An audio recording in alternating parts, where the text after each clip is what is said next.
I'd like to know, before you embark on this adventure, what did you know about Ecuador?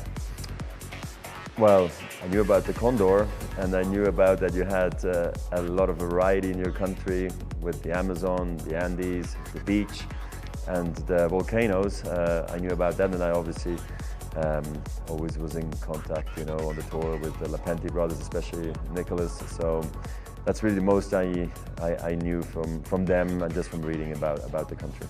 Now you are here, you had the opportunity today to visit the Equatorial Monument. Did you ever imagine that you will play tennis in both hemispheres, in southern and northern?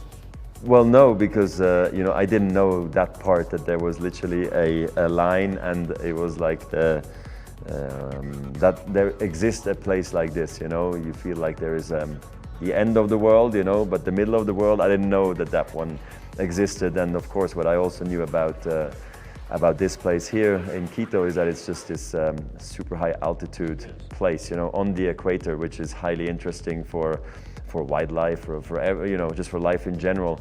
And that is the second highest capital, I believe, in the world. And so for me to go to a place like I did, with the line at the equator and playing in the north and Zverev playing in the south was very special. And that's, I think, always the privilege for a world traveler like myself. You talked about the height. Did you feel those effects? Here the ball goes faster. Did you know that? A little bit much faster. Yeah. I mean, I played in Mexico last night, and the ball was already traveling quite a lot. The day before that, I was in Bogota. There also the ball was flying like crazy. It's completely different tennis. I don't know how to explain, like when you hit the ball, it just travels, 2 meters longer all of a sudden. You don't hit it well, it will go into the stands. It's harder to keep the ball down. When you play with too much topspin, that might not work. Maybe hitting it flatter is easier sometimes. So it really is very, very tricky. And as we're not here for very long, you cannot get used to the conditions. But and then of course the breathing comes to it as well. I felt it a little bit during the day, that I've had a bit sweaty palms and a little bit that cold sweat going to some extent, but not badly. And I'm not worried about the match, but it's going to be definitely interesting to see how I cope with it. Also, you had the opportunity to share with some children today in the tennis clinic. This might bring you back to your childhood.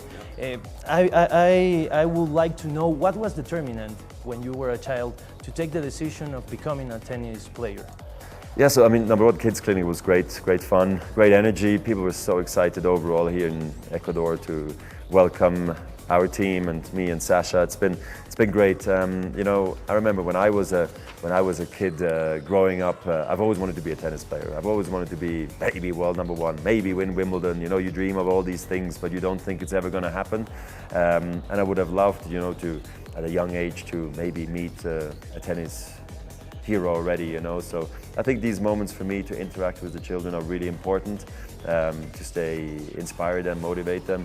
And I did it through TV, or collecting little stickers, from players, or getting autographs when I was a ball kid, at my tournament back home.